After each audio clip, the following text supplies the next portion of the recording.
Hello friends, welcome to channel. അപ്പോൾ നമ്മളിന്ന് പറയാൻ പോകുന്ന നമ്മുടെ iOS-ന്റെ ലേറ്റസ്റ്റ് അപ്ഡേറ്റ് ആയിട്ടുള്ള 18.2.1-ന്റെ ഒരു റിവ്യൂ ആണ്. നിങ്ങൾ അറിയായിരിക്കും, നിങ്ങളൊരു ഐഫോൺ യൂസർ ആണെങ്കിൽ iOS 18 ഇറങ്ങിയ സമയത്ത് തന്നെ ബഗ്ഗുകളുടെ ഒരു തൃശ്ശൂർ പൂരം എന്ന് പറയുന്ന അങ്ങനത്തെ സ്ഥിതിയായിരുന്നു. 18.1 ഇറങ്ങിയപ്പോഴും ഭയങ്കര ബഗ്ഗുകളും സംഭവങ്ങളൊക്കെ ആയിരുന്നു. ഇപ്പോൾ എൻ്റെ എല്ലാ ഡിവൈസിലും ഇപ്പോൾ മെയിനായിട്ട് 14 കുറവായിരുന്നു, 15, 16 ആ റേഞ്ചിലായിരുന്നു മെയിൻ ഡിവൈസുകൾക്ക് മെയിൻ കംപ്ലൈൻറ്റ്. അതായത് പഴയ ഡിവൈസുകൾക്കൊന്നും ഭയങ്കര പ്രോബ്ലം ഉണ്ടായിരുന്നില്ല. അതായത് എന്താ പറയുക, ഇപ്പോൾ 13, 12, 11, അപ്പോൾ എനിക്ക് തോന്നുന്നില്ല 11th ആൾക്കാരൊക്കെ എനിക്ക് തോന്നുന്നത് ചിലപ്പോൾ മിക്കതും അവർ അപ്ഡേറ്റ് കാര്യം, പ്രത്യേകിച്ച് എന്താ വെച്ചാൽ AMOLED ഡിസ്പ്ലേ വരുന്നത് 12 തൊട്ടാണ്, നമ്മുടെ iPhone 12 തൊട്ടാണ്. അപ്പം മിക്ക ആൾക്കാരും ഇപ്പോൾ നമ്മുടെ വാറണ്ടി കഴിഞ്ഞവരൊന്നും പേടിച്ചിട്ട് മിക്കതും അപ്ഡേറ്റ് ചെയ്യാറില്ല. അപ്പോൾ 11 സീരീസ് ഉപയോഗിക്കുകയാണെങ്കിൽ കുഴപ്പമില്ല, അവരുടെ AMOLED ഡിസ്പ്ലേ അല്ല. അപ്പോൾ AMOLED ഡിസ്പ്ലേക്ക് നമ്മുടെ ഈ ഗ്രീൻ സ്ക്രീൻ ഇഷ്യൂ വരുന്നത് AMOLED ഡിസ്പ്ലേക്കാണ്.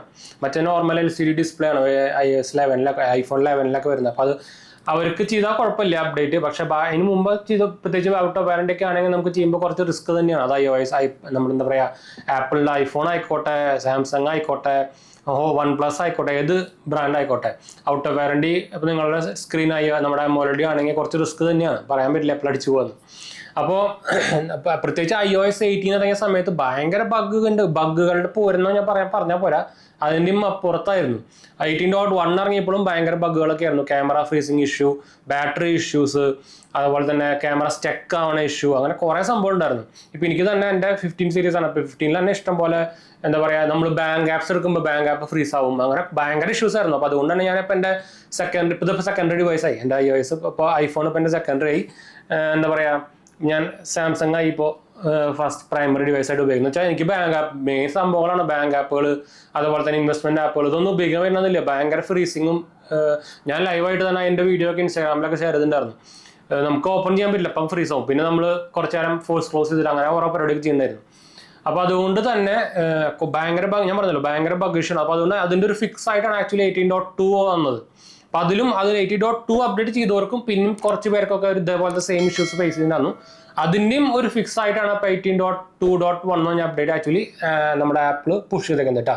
അപ്പോൾ അതിൻ്റെ ഡിസ്ക്രിപ്ഷനിൽ പോയി തന്നെ നിങ്ങൾക്ക് ഇവിടെ കാണുന്നുണ്ടായിരിക്കും എന്താ ഇരിക്കുന്നത്, this update provides important bug fixes and is recommended for all users. അതായത് എല്ലാവർക്കും ഇത് ചെയ്യുന്നത് നല്ലതാണെന്ന് പറഞ്ഞിട്ടാണ് ആക്ച്വലി ആപ്പിൾ ഈ അപ്ഡേറ്റ് പുറത്തേക്ക് ഇട്ടേക്കുന്നത് തന്നെ. ഓൾമോസ്റ്റ് ഒരു 400 MB ഒക്കെ സൈസ് നമുക്ക് വരുന്നുണ്ട്. അപ്പോൾ ഡിപ്പെൻസ് ആണ്, നിങ്ങൾ കറക്റ്റായിട്ട് എല്ലാ അപ്ഡേറ്റ് ചെയ്തിട്ടുണ്ടെങ്കിൽ നിങ്ങൾക്ക് ഓൾമോസ്റ്റ് ഈ റേഞ്ചിലുള്ള സൈസ് തന്നെ വരിക. അതായത് ഇപ്പോൾ നിങ്ങൾ ഏതെങ്കിലും അപ്ഡേറ്റ് സ്കിപ്പ് ചെയ്തിട്ട് പിന്നെ അപ്ഡേറ്റ് ചെയ്യുകയാണെങ്കിൽ അതിനനുസരിച്ച് സൈസ് കൂട്ടാം. അപ്പോൾ ഇതാണ് ഇതിൻ്റെ മോഡൽ നമ്പർ സംഭവങ്ങളൊക്കെ വരുന്നത് 22C161 ആണ് iPhone 15. അത് ചിലപ്പോൾ 16 ചേഞ്ചസ് ആവാൻ വഴിയുണ്ട് കേട്ടോ. അപ്പോൾ ഇതാണ് മെയിൻ അപ്ഡേറ്റ്. അപ്പോൾ അപ്ഡേറ്റിൻ്റെ ഡീറ്റെയിൽസ് അപ്പോൾ നിങ്ങൾ അപ്ഡേറ്റ് ചെയ്തില്ലെങ്കിൽ വേഗം അപ്ഡേറ്റ് ചെയ്തോളാം. എന്ന് വെച്ചാൽ ബഗ് ഫിക്സുകളാണ്. ഔട്ട് ഓഫ് വാറണ്ടി ഐഫോൺസുകളാണെങ്കിൽ ഞാൻ അങ്ങനെ റെക്കമെൻഡും ചെയ്യുന്നില്ല, എന്ന് വെച്ചാൽ പറയാൻ പറ്റില്ല, ചിലപ്പോൾ സ്ക്രീൻ അടിച്ച് പോവാം. അപ്പോൾ അതുകൊണ്ട് ഞാൻ റെക്കമെൻഡ് ചെയ്യില്ല. അണ്ടർ വാറണ്ടി ഫോൺ ആണെങ്കിൽ നിങ്ങൾക്ക് ചെയ്യാൻ. നോർമലി അണ്ടർ വാറണ്ടി ഫോണുകൾക്ക് ഡിസ്പ്ലേ ഇഷ്യൂസ് വരാറില്ല, ഭയങ്കര റയറായിട്ടാണ് വരാറുള്ളൂ. ഒരു 5% ഒക്കെ അണ്ടർ വാറണ്ടി ആണെങ്കിൽ വരാറുള്ളൂ. അപ്പോൾ അതുകൊണ്ട് നിങ്ങൾ ഫോൺ അണ്ടർ വാറണ്ടി ആണെങ്കിൽ നിങ്ങൾക്ക് ധൈര്യമായിട്ട് ചെയ്യാം. അല്ലാത്തൊരു റിസ്ക് എടുത്ത് ചെയ്താൽ മതി. ഏത് ബ്രാൻഡായാലും അങ്ങനെ തന്നെ, എല്ലാം കണക്കാണ്. അപ്പോൾ പ്രത്യേകിച്ച് ആപ്പിളിന് നമ്മുടെ എവിടെയൊന്നും വാറണ്ടി അല്ല, എന്താ പറയുക, സർവീസ് സെൻ്റർ സംഭവമൊന്നുമില്ല, എല്ലാം ഏജൻസികളാണ്. അല്ലാണ്ട് ഡയറക്റ്റ് കമ്പനി സർവീസും സംഭവമൊന്നുമില്ല. ആകെ നമ്മുടെ ഇന്ത്യയിൽ മുംബൈയിലും ഡൽഹിയിലും മാത്രമേ ഉള്ളൂ. അപ്പോൾ ഇതുപോലെ അണ്ടർ വാറണ്ടിയിൽ ഇഷ്യൂ ഒക്കെ വന്നു കഴിഞ്ഞാൽ നമ്മുടെ ഇവിടെ ഇമാജിനിൽ അവരൊക്കെ കൊടുത്തു കഴിഞ്ഞാൽ അവർ പണിയാക്കാൻ പറയും, കാശടയ്ക്കാൻ പറയും. അപ്പോൾ അങ്ങനത്തെ ഇഷ്യൂസ് ഒക്കെ ഉണ്ട്. അതൊക്കെ നോക്കിയിട്ട് വേണം അപ്ഡേറ്റ് ചെയ്യാൻ കേട്ടോ, പ്രത്യേകിച്ച് ഔട്ട് ഓഫ് വാറണ്ടി ഡിവൈസുകൾ. അതുകൊണ്ട് ഞാൻ പ്രത്യേകിച്ച് പറയാൻ കാരണം, അപ്പോൾ ഇത് ഞാൻ ഇന്നലെ അപ്ഡേറ്റ് ചെയ്താണ്. ഇപ്പോൾ ഇതുവരെ എനിക്ക് വലിയ ഇഷ്യൂസ് ഒന്നും ഇല്ല. അതുവരെ നമുക്ക് കുറച്ച് ബഗ്ഗുകൾ ഉണ്ടാകുന്നതൊക്കെ ഓൾമോസ്റ്റ് ഫിക്സ് ആയിട്ടുണ്ട്. ബാറ്ററി ബാക്കപ്പും അത്യാവശ്യം ഇപ്പോൾ കുഴപ്പമില്ലാണ്ട് ആയിട്ടുണ്ട് കേട്ടോ.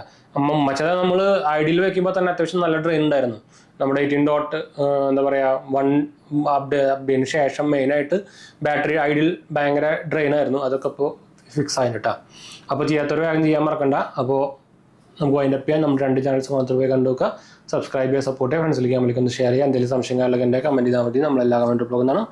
അപ്പോൾ നമ്മുടെ ഇൻസ്റ്റാഗ്രാം പേജിലും ടെലിഗ്രാം ചാനലും നമ്മൾ അതിലുള്ള നിങ്ങൾക്ക് അതും വേണമെങ്കിൽ മെസ്സേജ് ചെയ്യാം, പേജ് ഫോളോ ചെയ്യാൻ മതി. ലിങ്ക് കയറിയാൽ ഡിസ്ക്രിപ്ഷൻ കൊടുത്തിട്ട് കേട്ടോ.